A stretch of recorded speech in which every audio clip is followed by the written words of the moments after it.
아까 전에 말씀드렸지만은 이거는 그냥 정권 심판론이에요. 제가 수치를 좀 여기 강서를 지금 험지라고 얘기를 하는데 예. 험지의 정의라는 것은 나가면은 뭐 10중 8구는 지는 데를 좀 험지라고 하지 그냥 왔다 갔다 하는 데를 험지라고 하지는 않거든요. 자, 이제 수치를 말씀드리겠습니다. 2021년 서울시장 보궐선거에서는 네. 오세훈 후보가 송영길 후보한테 14%포인트 앞섰어요. 이겼죠. 예, 14%포인트로 앞섰고요. 그리고 작년 네. 대선 같은 경우에는 저희가 그래픽을 준비했으니까 그럼 함께 보시죠. 아, 예, 예. 서울시장은 없습니다만 그래픽 1-1 보여주시면 보시면서 좀 설명을 해주실까요? 그럼? 예. 대선 같은 경우에는 이제 여기 2.2%포인트 정도 네. 이제 이재명 후보가 강서에서 좀 더 앞섰다. 많은 표를 얻었죠. 예, 그러나 이건 격차를 예. 2020년 총선보다 많이 줄인 상태죠. 많이 줄인 예. 거죠. 그러니까. 그리고 지방선거 작년 같은 경우에는 2.61%포인트 지금 김태호 예. 후보가 앞섰잖아요. 그리고 이번에는 이제 17.15% 졌잖아요. 2020년 총선하고 예. 비슷한 수치죠. 그러니까 계속 왔다 갔다 하고 있어요. 예. 이런 데는 그냥 스윙보터 약간 불리하지만은 스윙보터 지역이라고 보는 게 맞습니다. 그러면은 자, 제일 많이 이겼을 때가 이제 뭐 여기는 이제 총선 같은 경우는 아니고 서울시장 선거를 기준으로 한 보궐선거를 기준으로 하면 14%포인트까지 이겼다가 이렇게 17.15까지 물려면 거의 30%포인트 차가 나는 거거든요.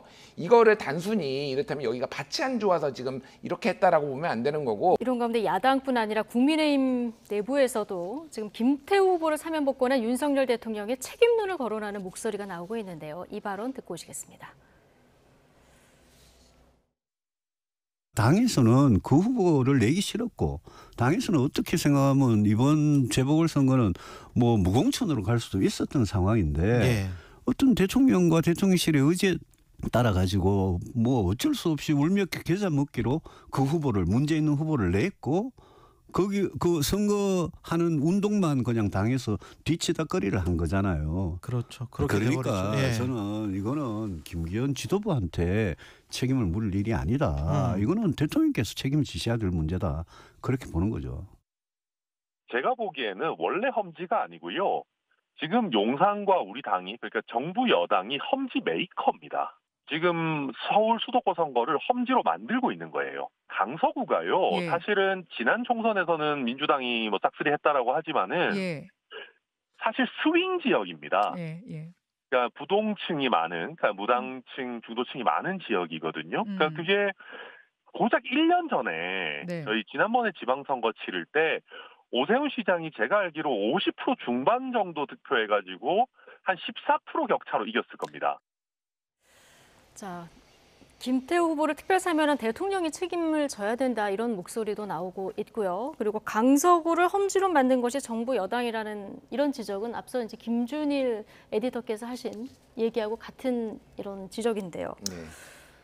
그러니까 좀 정확하게 천하람 위원장이 말씀하신 거예요. 그러니까 진짜 서울에서 국민에게 험지라고 하면은 예를 들면은 박용진이 있는 뭐 강북 뭐 여기는 험지 맞아요. 그러니까 예를 들면은 뭐 박주민이 있는 은평 왜냐하면 거기가 지난 총선에서 서울 지역에서 득표율 1, 2위 했거든요. 그러니까 여기는 그러니까 누굴 내보내도 쉽지 않다 정도인데 강서는 왔다 갔다 했습니다. 그리고 김성태 의원도 여기서 3선이나 했는데요. 그러니까 그렇게 보면 안 된다라는 거죠. 그러니까 아까 얘기했듯이 이거를 험지로 만든 게 누구냐라고 봤을 때 그게 이제 윤석열 대통령의 이제 국정 이 기조 이게 이제 문제가 있다 이렇게 뭐 말을 할 수밖에 없는 거죠.